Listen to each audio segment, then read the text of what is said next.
What's up everybody, and welcome to part 2 of our Conqueror's Blade walkthrough guide. In today's video we will learn how to command our troops. I will go over all the troops we can use in the tutorial and give an explanation where needed. With that being said, let's just jump into it. Starting off where we left off last episode, with the quest The Path to Mastery. If you didn't watch episode 1, the link is in the description, together with a link to my other Conqueror's Blade videos. We can press our quest, so the game will pathfind us to the Master of Arms, who is gonna learn us how to unlock a new skill. When we hover over the skill, we can see a small clip of the ability and we can read what the skill does. In this case we have Barricade 1. It has a cooldown of 8 seconds. Bash your enemy with your shield to cause 134% of your base blunt damage plus 652 points of blunt damage. This also reduces enemy block. Extra effect. This attack reduces a struck enemy's attack power by 30%. Extra effect 2. Recover from stun. When we click on it, we can see how much it will cost us. 20 mastery points.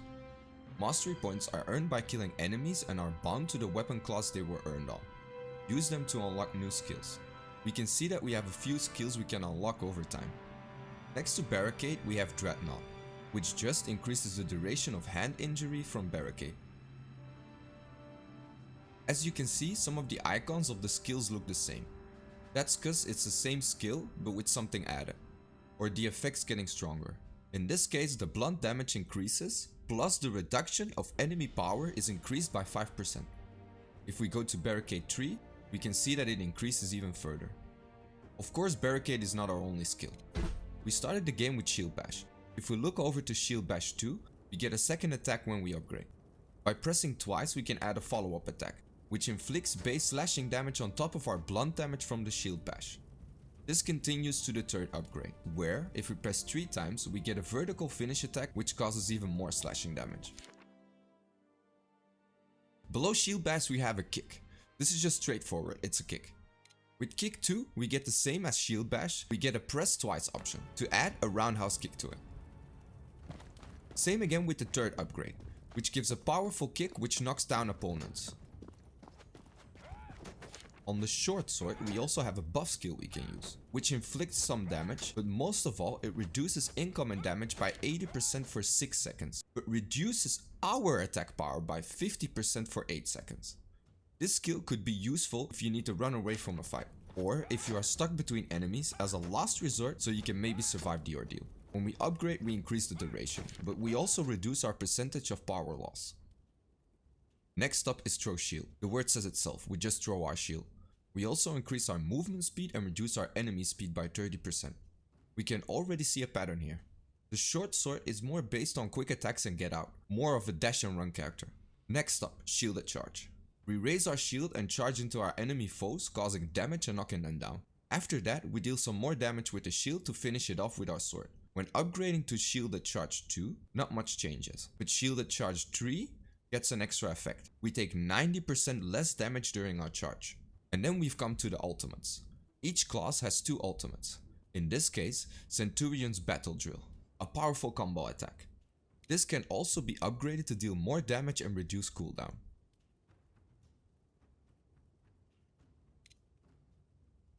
And as final skill we have Thunderstruck. Leap forward and smash the ground with your shield, dealing damage to all nearby enemies. It knocks them down and it reduces our incoming damage. It can also be used to recover from stuns. The only difference with the ultimate skills is that you not only need mastery points to unlock them, but you also need skill pages. Skill pages can be found in the game by doing various activities or finding something like abandoned crates on the open world map. Weekly quests can also reward a skill page. They can also be bought from the auctioneer if available. When we unlock our first new skill, we still need to assign it to our skill bar. When we've done all that, it's time to head back to Adler.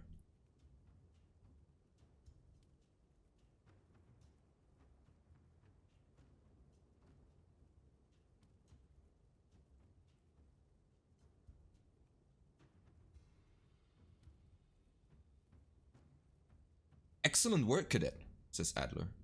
I'll turn you over to one of my battalion officers now. The war itself has been going on for years, and the reasons for which it's being fought vary as much as the people fighting in it.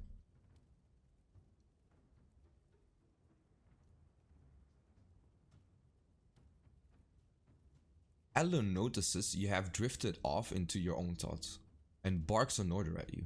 Captain Tyler has the command of the infantry this day, recruit. Report to him immediately. You snap a salute at him and hurry on your way. When we complete our quest, we unlock a new one, officers and men. If you look at the reward, we can see something has changed. We are getting something new this time. This is called honor. Honor can be used to research unit technologies and to unlock new units. We will go deeper into this in the future. Just know for now that honor gets us units and a technology for them. We need to head over to Captain Tyler now for our training, so we can learn how to control our units.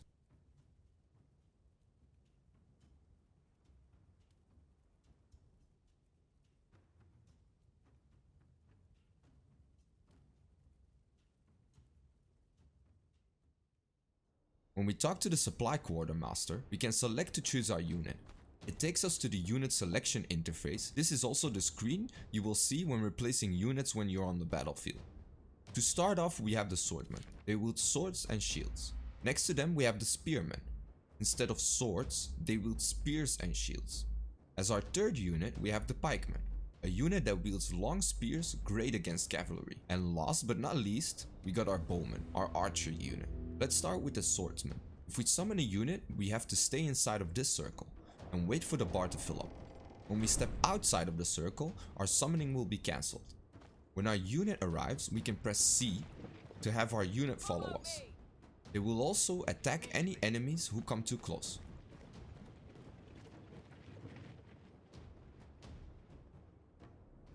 We can also press X to position our unit in a certain spot, like this. The swordmen have an ability called Shield Rush. When you activate this ability by pressing 1 on your keyboard, we can select a path the soldiers will rush while raising their shields and swords to rush over enemy troops.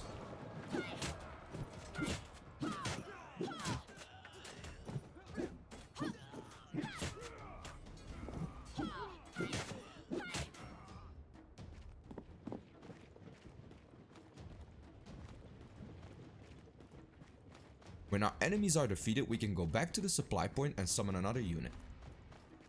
Up next are the spearmen. The spearmen are different from the swordmen in that sense that the swordmen have shields, but they use them more for the offensive, as the spearmen use their shields and spears for defense. Most units also have or can unlock multiple formations. Spearmen are really good for holding a line with the wall formation or holding a point with the Roman tortoise formation.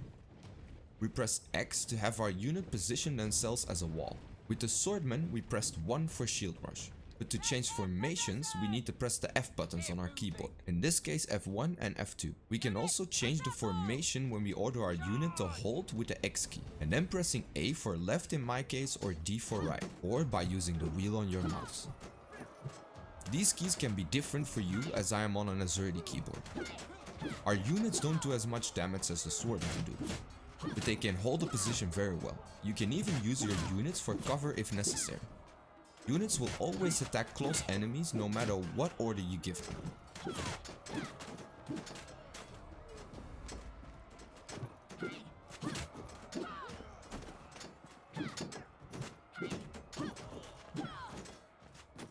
But we also have a third order, which is the attack. When we press V, we order our units to attack. They will go to the closest enemy and start attacking them. If there are multiple enemies around, your troops will start to scatter a bit, so be aware of that.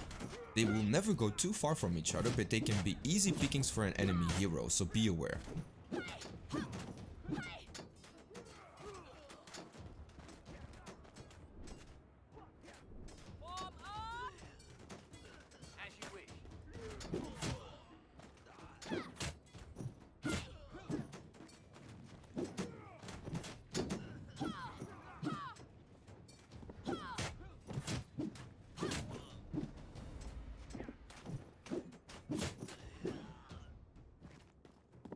As we see on the bottom left of our screen, we only have 15 out of 32 units left, and the graph below shows our units held for each soldier separately.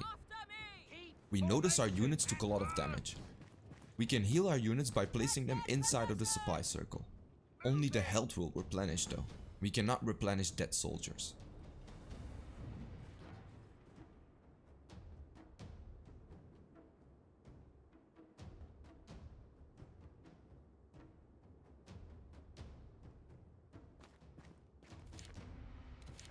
Now let's take a look at the pikeman.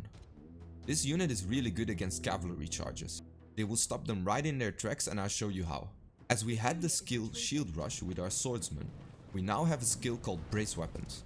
This means the unit will, as the skill says, brace for impact.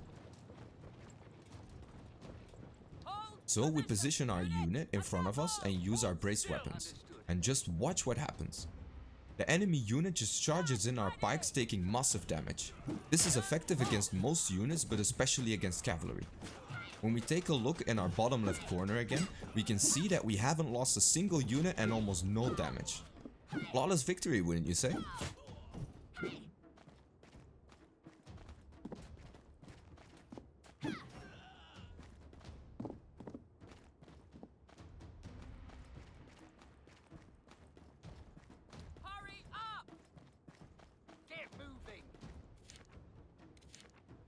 Okay, now for our last unit, the bowmen. They are way more squishy than our previous units, but they can do a lot more damage from a safe distance.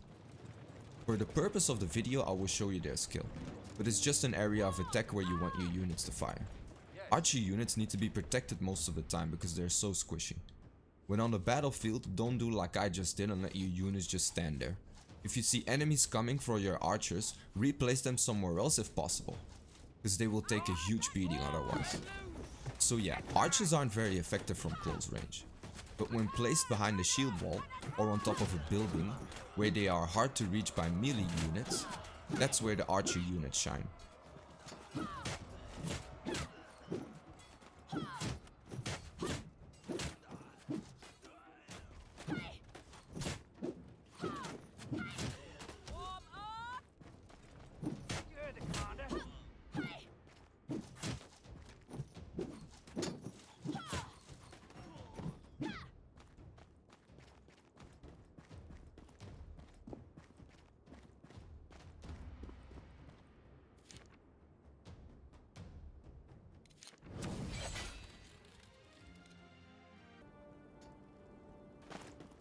Now that we've learned how to command our troops, we can deliver our quest to Adler.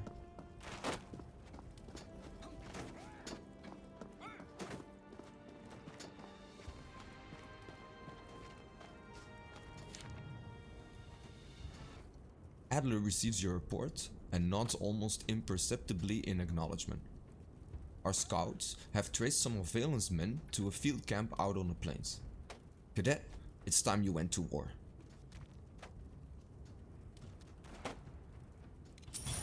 Captain White will have the command on this expedition. The enemy are thought to be Valen's rearguard troops, under the command of a man named Pyle. Follow White's orders and you should live long enough to walk back here.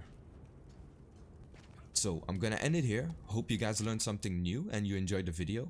If you do, be so kind to leave a like. If you don't want to miss out on the next episode, press the subscribe button and ring the bell so you will be notified. If you want to check out part 1, press the video on screen now. Or if you want to see more Conqueror's Blade videos, click the playlist on screen, and I'll catch you all in the next video. Peace!